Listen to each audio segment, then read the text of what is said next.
Prabhupada. So text 20. Na jayate mriyate va kadachin nayam bhutva bhavita va na bhuyah ajo nityah shashvato yam purano na hanyate hanyamane sharire. So here Krishna further explains the traits of the soul. If you see, starting from 2.12, we had seen Krishna explaining about different aspects, characteristics, attributes of the spirit soul.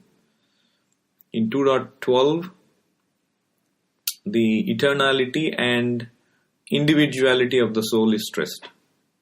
Nattu evaham jatu nasam. There was never a time I did not exist, nor you, nor all these kings, and we will continue to exist. So we will be eternally individuals. That point is stressed. The soul is eternally individual. And in 2.13, that eternal individual soul is said to be transmigrating across different bodies. That point is mentioned. The soul in this material world transmigrates into different bodies.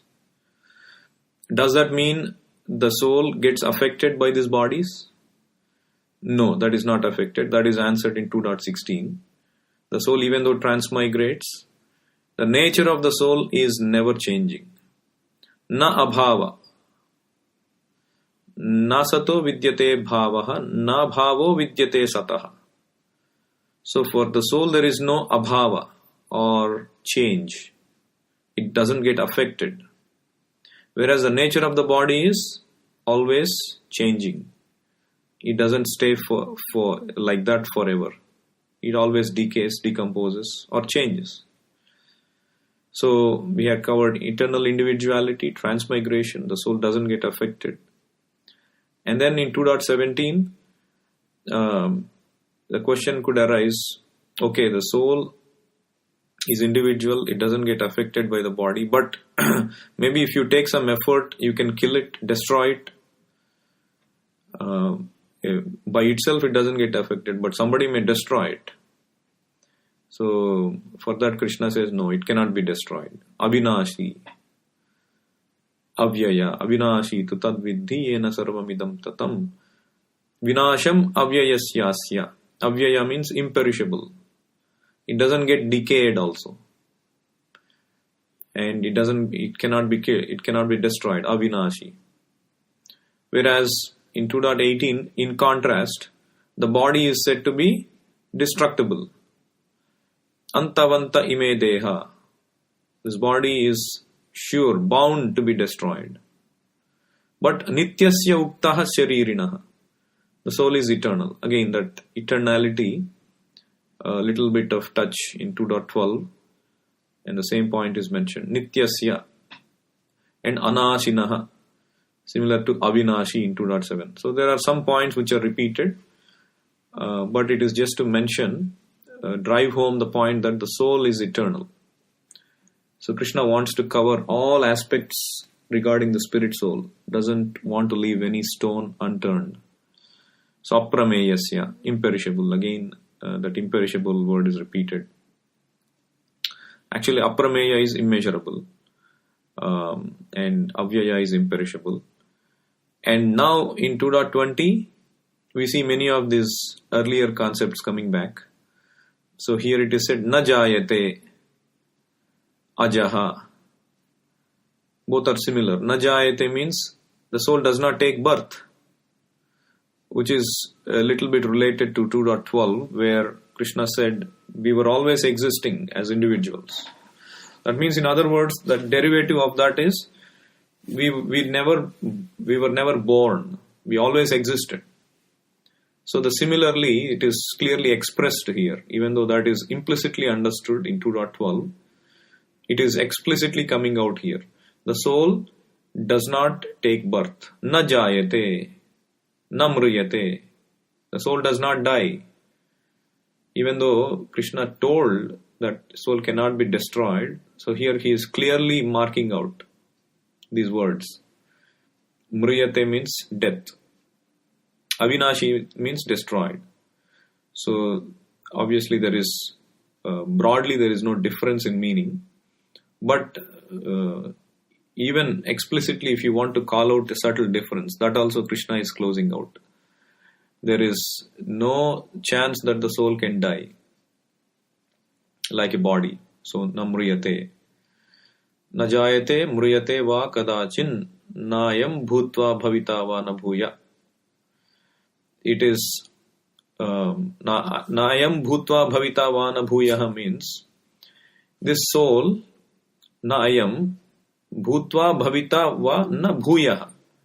It has not come into being. It will never cease to exist, and now it is existing. So there is nothing like a birth, or just like the body has a birth and sustenance and death. But the soul is not like that. It is eternally existing. Shashvataha ayam puranaha, the oldest. Nahanyate hanyamane sharire. Even though body may be killed, the soul cannot be killed. So aja word is used here also, second time. Second time meaning najayate or aja. Very similar words. Interestingly, Krishna uses that word for himself in 4th chapter, 4.6. Ajopi san avyayatma. So one might say, what is the difference between Krishna and us? If we are also like Krishna, aja, we are avyaya. So what is the difference? So Prabhupada is calling out the differences. He is like the super soul. We are conscious of our own body, whereas he is conscious of everyone. We are only present in our hearts, but he is present in all the hearts in addition to us.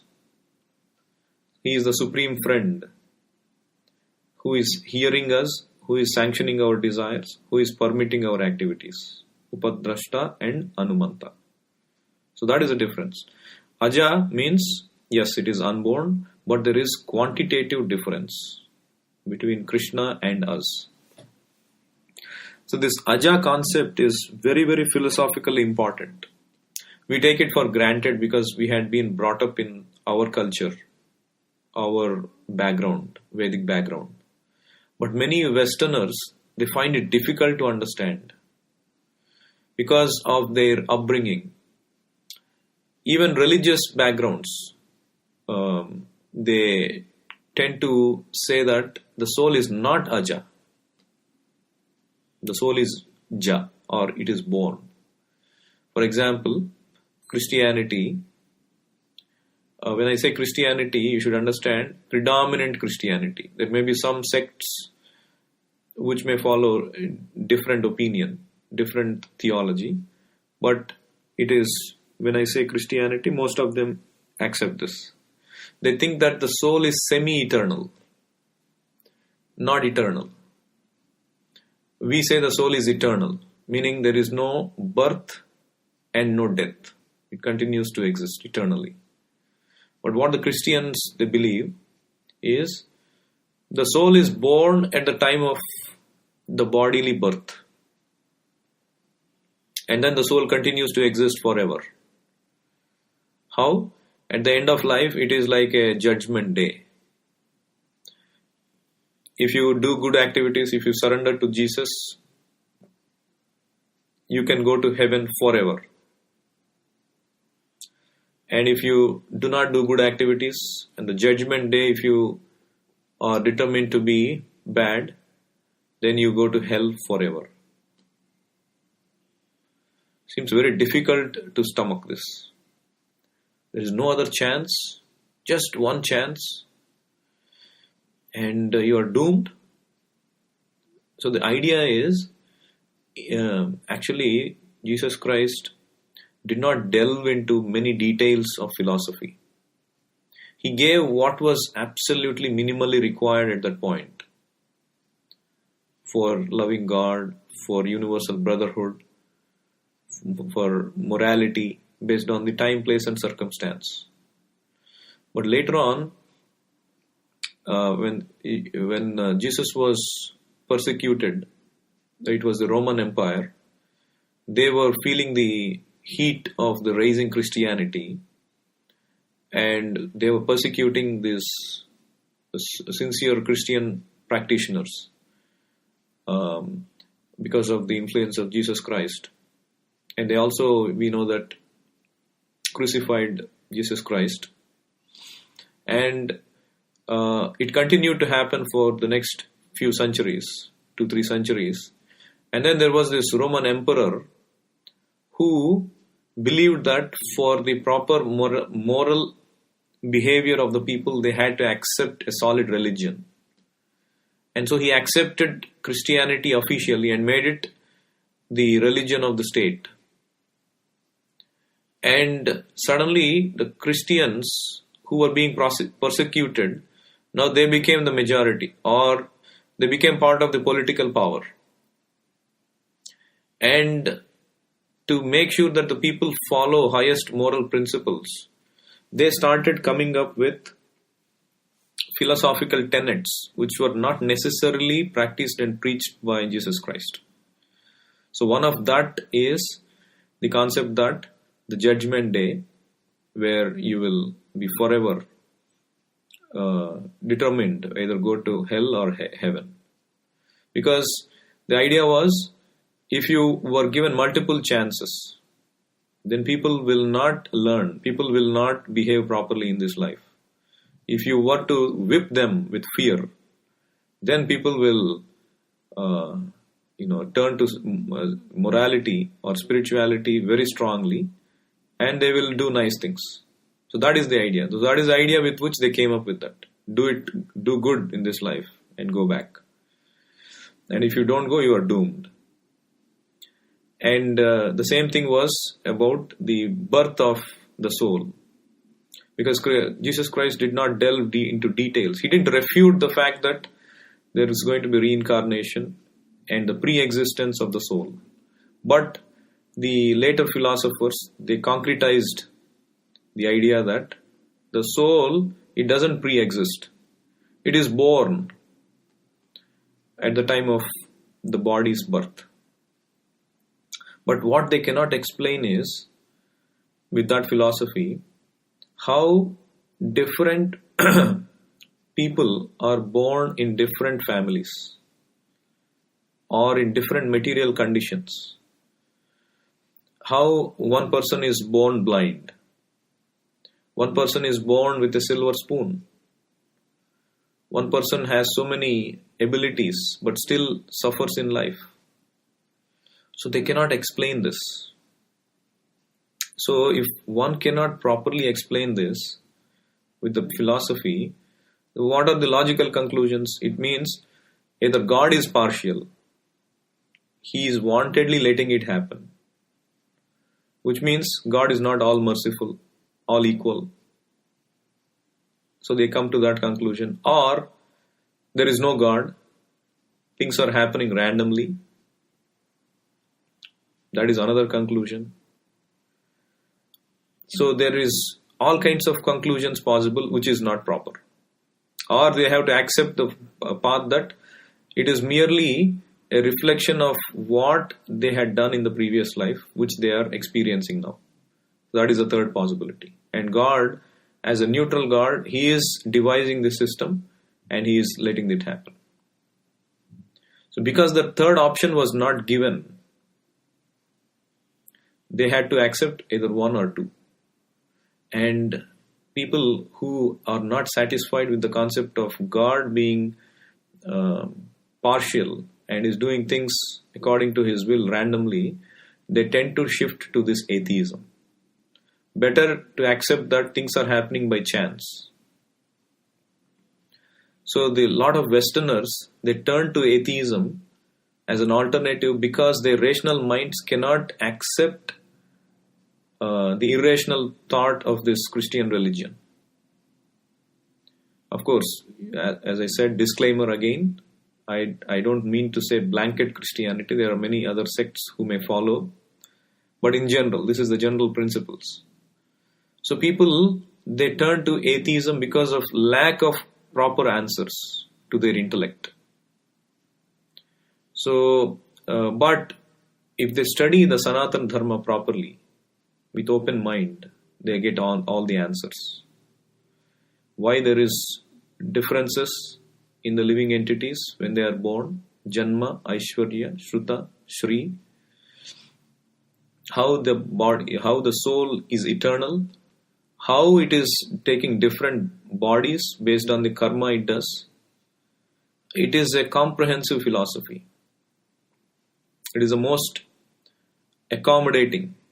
So we should not say it is Hinduism or Hinduism is greater than this or that. It is Sanatana Dharma. There is no word Hinduism also in the scriptures. It is Sanatana Dharma. Everybody would follow the Sanatana Dharma. And later on, they fled to different parts of the world, especially the Europeans. They fled because of the fear of Parashuram. And later on, their civilizations developed in different parts of the world. And they started their own philosophy. And eventually, of course, Krishna had a plan to at least bring them to some moral status by bringing up Christianity or Judaism or Islam. So anyway, the point is, different philosophies, different religions, they need not necessarily accept this concept that the soul is unborn. But that is not true. That is because their propagators, their originators did not delve into the details. Buddhism, for example, they don't even accept the presence of spirit soul. What to speak of saying the eternality of spirit soul. So they only say that the body functions because of consciousness, because of a stream of consciousness that is always changing. Just like a candle light. You see a constant light emanating from candle. But if you actually go and see, it is not a constant set of light. It is the consumption of the wax constantly, and the light is also constantly changing from that wax. It is a constant stream of light which appears as one light. So that's what they say. The consciousness is a constant stream of consciousness arising from bodily constituency. And at the end of life, the candle will light to another candle, and that's what is reincarnation. So Buddhism accepts reincarnation, but they don't accept soul. Whereas Christianity, they accept spirit soul, but they don't accept reincarnation. So that's the difference. So there are loopholes, there is deficiency in either of them. Lord Buddha also did not delve into details, any details into more details, because that is the level of people. He had the primary task of bringing people to ahimsa, non-violence. So many times people would come and start inquiring higher and higher things, and Buddha would not respond. He would say minimal things. Someone could come and say, "Are you God?" And Buddha would not answer. "Are you just a living entity? Are you spirit soul? Are you this body?" And Buddha would not answer anything. And many of them would get frustrated and they would go away. And someone who is really good and inquisitive, Buddha will say, "I am awake." That's all he would say. And his disciples would get really curious. And Buddha says, many people are coming on the platform of ignorance. So whatever I say, it will just reinforce their ignorance. That will not help them. Better I don't speak. But actually Buddha, we know, is the empowered incarnation of the Lord. So he had a particular motive, purpose. So a lot of Buddhism concepts now are also because the later philosophers, they have concretized many of their principles which are not necessarily taught by Buddha. Initially when Buddhism started, it was known as the offshoot of Hinduism. So these later philosophers, they wanted to create their own identity. And they started inventing the tenets of philosophy, which will create a distinct mark by themselves and not be treated as an offshoot of some other religion. So anyway, so there are different religions, different conceptions, but Bhagavad Gita gives the comprehensive understanding. We are lucky because we know all this from our childhood, from teachings of our Vedic literature. The parents would usually bring us up in that kind of atmosphere. It is natural for us to understand Atma is eternal, reincarnation, karma. But it is not easy for people with Western backgrounds to understand. So, and then there are a couple of other nice points Prabhupada presents here.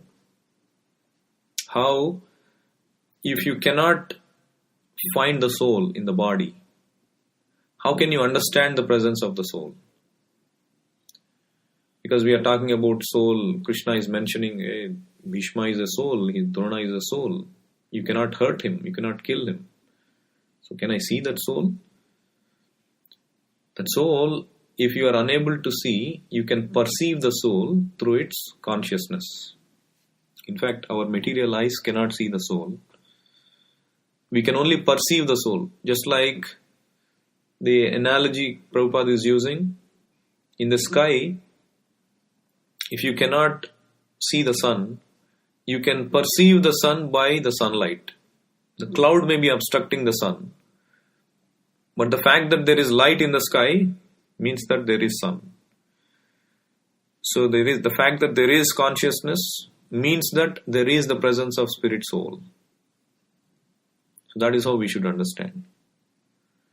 And then there is individual soul and super soul that we talked about, who is the friend, who is staying as a friend. This is covered in the 13th chapter also, how the super soul exists. So that's why the second chapter is called Contents of the Gita Summarized. All the various points mentioned in Bhagavad Gita in various chapters, they are all present in this as a summary format. And the super soul is said to be, Krishna is said to be the fountainhead of the super soul also. Krishna is the origin of all incarnations. Krishnastu Bhagavan Swayam, Ete Chamsya Kalapumsha, Krishnastu Bhagavan Swayam. The super soul is the expansion of Kshirodaka Sai Vishnu, who is the expansion of Garbhodaka Sai Vishnu, who is the expansion of Karanodaka Sai Vishnu, who is the expansion of Mahasankarshana, who is the expansion of Narayana, who is the expansion of original Sankarshana, who is the expansion of Baladeva, who is the expansion of Krishna. So Krishna is the fountainhead from which every other incarnation, expansion comes. So when we take shelter of Krishna, when we worship Krishna in devotion, we satisfy everyone. When Krishna actually descends, all the incarnations, expansions, everyone amalgamates into the body of Krishna. They are present. You can satisfy all the incarnations by satisfying Krishna. That is also a reason why Krishna consciousness is the highest religious principle. So any other points that we are missing? Anything else? Any questions, comments? It's a big purport.